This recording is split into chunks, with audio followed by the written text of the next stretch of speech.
Okay. I'm trying to get this so I don't keep hitting it. Perfect. Yeah. Okay.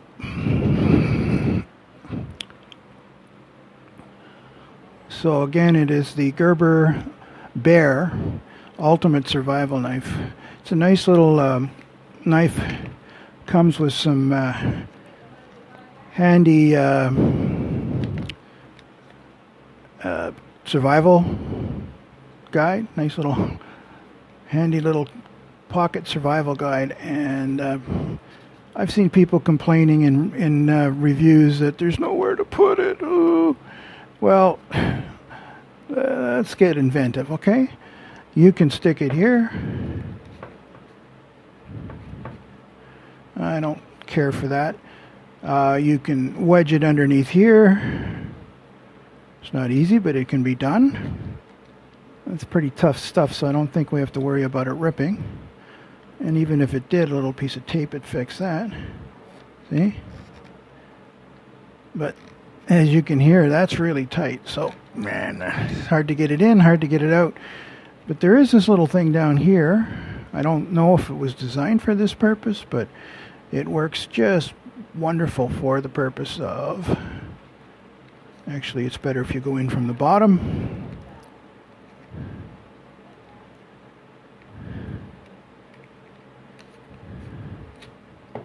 Et voila.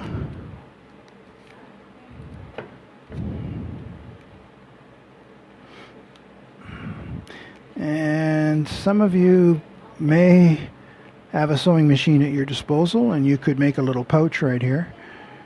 Because this little flap here, unless it was designed for holding this little guide, really doesn't do anything. Anyways, there's the survival guide. It's also got these quick, what would you call this? Alpine rescue signals.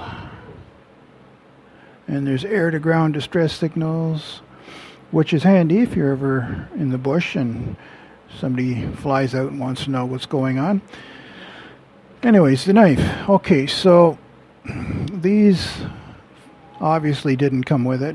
Normally your belt would go through this loop right here, which means about that much of the knife is sticking up.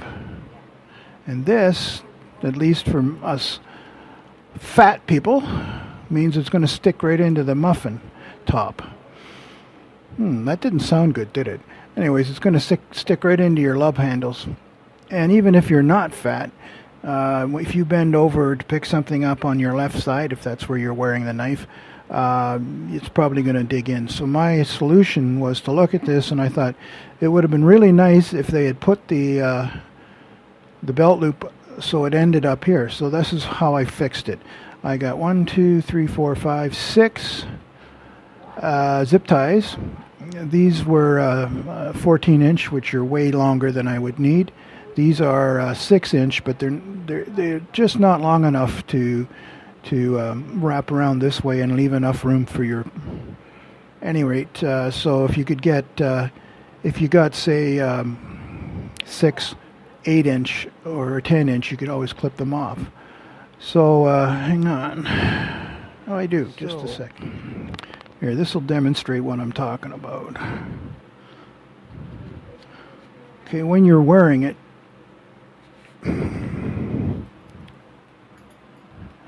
this much of the knife from here to here, if you want measurements, which is 2 3/4 inches, no, 2.5 inches, so we'll say. Yeah, 2.5 inches is sticking up from your hip, where your belt line is. That's that much. Now that might not mean anything to a skinny person, but somebody as big as me with love handles, muffin top boy, that means this is going to stick into my side. So by just moving the belt loop up a few inches,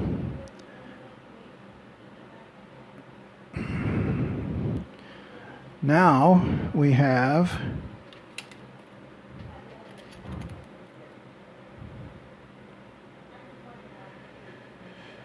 half an inch. So we moved it up 2 inches. So your belt can go through here.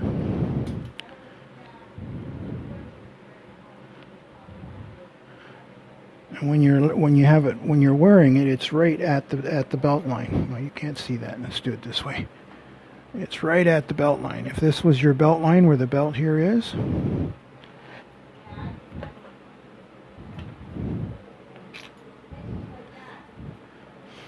as you can see, it's half an inch above that.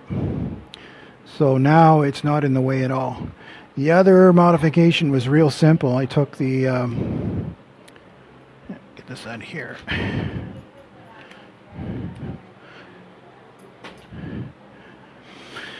Okay, I took the hope it's in the picture. I took the fire starter,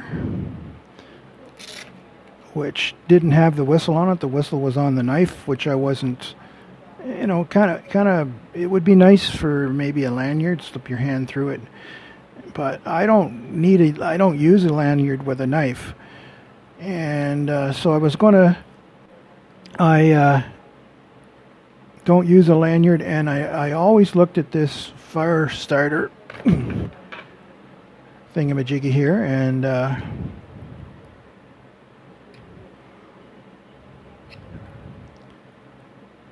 it's not sharp enough. I don't think I have anything handy. Maybe I do. Oh, this will work perfect.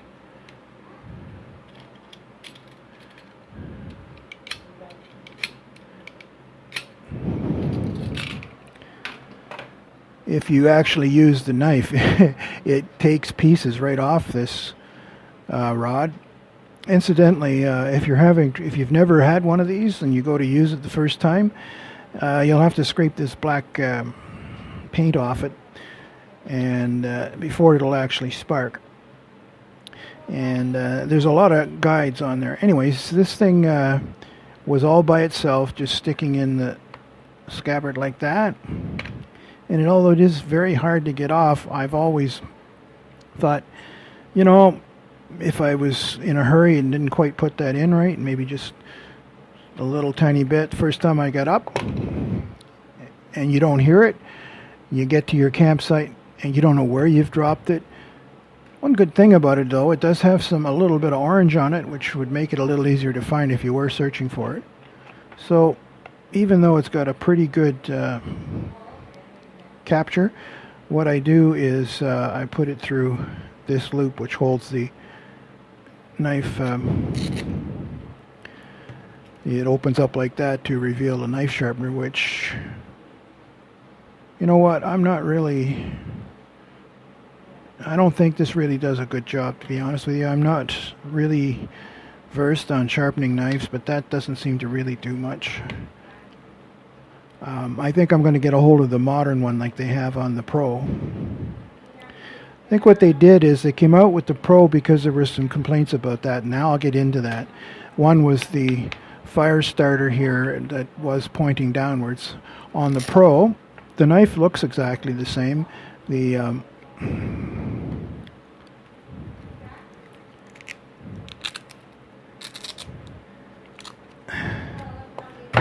This part is pretty much the same, although they did put a compartment in it for the pocket guide. And I don't know, I'm going to look on the internet. I'm not sure. Maybe they moved this up. If they didn't, then you'll have to modify it as well if you're a bigger guy. Anyways, this here has changed a lot. This is gone, and these plastic things are gone. And instead of that, they give you somewhere around here. I don't have the knife to show you, but somewhere around here I think they have a modern type of knife sharper that you just draw your knife through, kind of like the ones you get for the kitchen. Also, this is no longer mounted pointing down. It's now mounted. It now mounts. They moved this down a little bit, and you can slide it in, and now it's facing downwards. So it's very much less likely to fall out. Not that it was likely to fall out in the first place. Okay, the other major difference is I found out after I bought this that this is not a full tang knife. I think it ends about there. or maybe even there. Anyways, so this, for lack of a better word, pummel is not attached to the actual blade, so I don't know if I'd want to do too much heavy-duty hammering with it. This is a really sturdy, I don't think I could break it, handle, but because there's no part of the knife that goes all the way to the base, there is a possibility that if you were maybe what do they call that, batoning, you might break it. So in the new knife, the Pro, the knife is full tang, goes all the way back, and is connected to the pommel, so I'd feel much better about breaking things with it.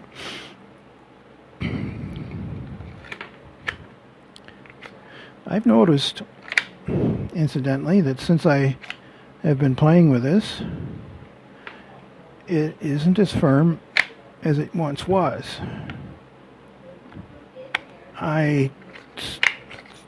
Comes out pretty easy now, unless I've got it backwards. I don't know. No, same thing. Well, it's held in here by these things anyway, so that's no big deal. But maybe it's even an advantage, because it was pretty stiff when I first got it. But anyways, this all in all, for what did I pay for this? I think it was just over $50 Canadian. Got to learn how to sharpen knives, because it wasn't very sharp when I got it. I don't know what I did with my piece of paper that I was cutting, but maybe it's just that sharpening stone on the back here. It just doesn't seem to do much. So I'm going to get a regular sharpener and figure out somehow a way of connecting it. So that's the main down for this, for me, the cons is that it's not full tang, and the knife sharpener is pretty much, well, maybe it's just I don't know how to use it, but to me it really doesn't put much of an edge on the knife. But all other than that, it's got a great handle. When you're sweating, it's very non-slip. See how easy that came out? I suppose you could stiffen that up with something like this.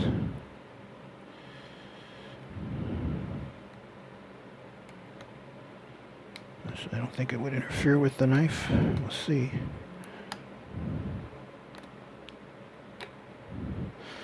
I love rubber bands. I have since I was a kid. Great things to play with, especially now that I'm into slingshots.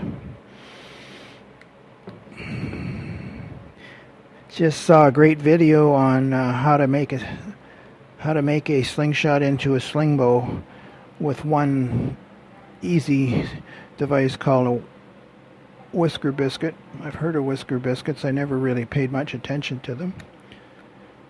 All right, now that's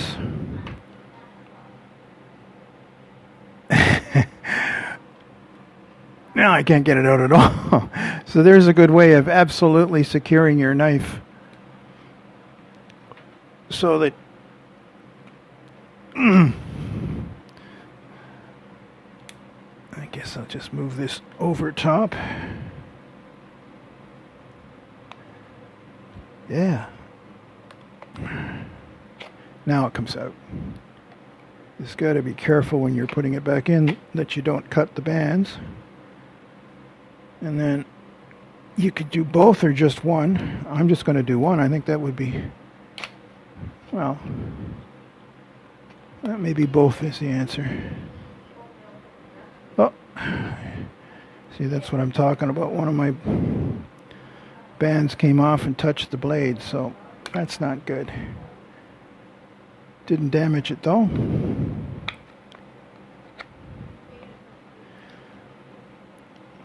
So I guess when you start your hike, you can just take a piece of paracord or something and wrap it around there and snug it up with a restrictor knot or something. I haven't learned my knots either.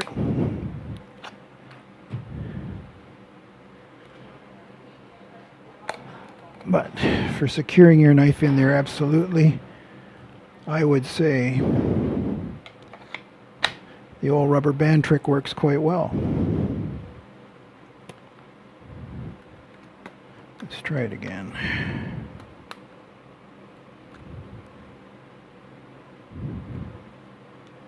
It's funny, it always works better the first time.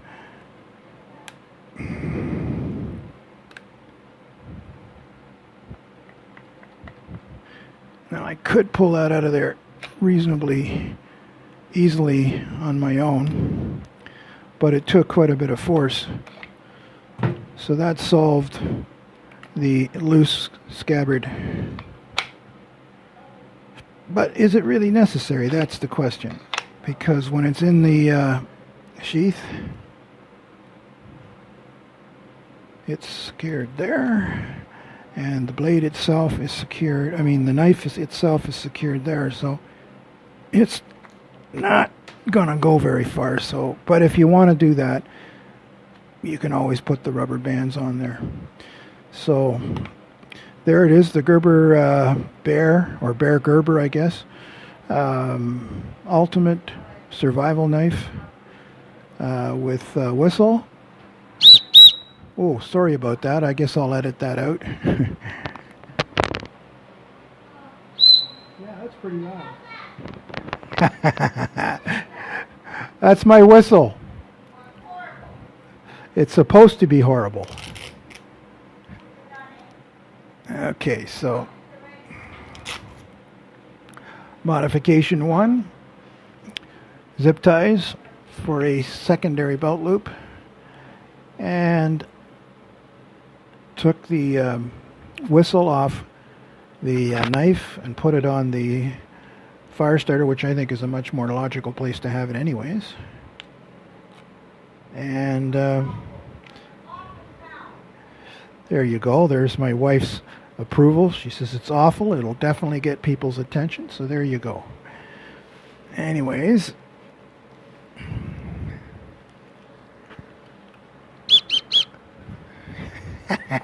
No, I'm not going to do it. Anyways, there you have it. The Bear Gerber Ultimate Survival Knife. I think for my purposes, it's more than sufficient. Hope you liked this. Give me a thumbs up if you did, and you might want to subscribe to see any other videos. Okay, have a good one. Bye for now. Stay safe. Ooh, those look good.